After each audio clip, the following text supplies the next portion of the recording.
alert update now. EAA's AirVenture is just a week away. Volunteers have been preparing for months to get everything ready. And Kristen Allen is joining us live in Oshkosh this morning on the grounds there. So tell us how the preparation's going.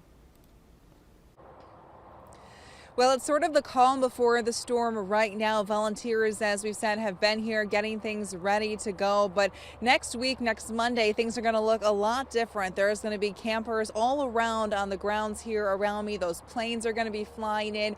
And Whitman Regional Airport is going to be the busiest in the world for just a few days here while EAA is happening. And those volunteers have been here for months already. They have their campers set up on the ground. They've been here helping out.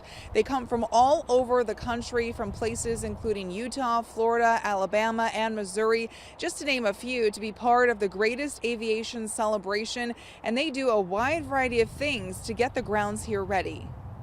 There's a lot of preparation going on, everything from volunteers on the grounds, doing everything from planting flowers, building picnic tables, painting buildings, to the exhibitors, exhibits starting to be put up, a lot of tents going up.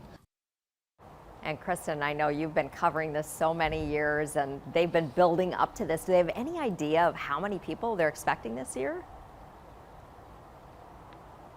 Well, last year there was a record number. There was about 650,000 people who came throughout the course of the week. So if that is any indicator, it's sure to draw another big crowd as well this year.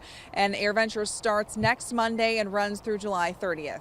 All right, Kristen Allen live in Oshkosh this morning. All right, so let's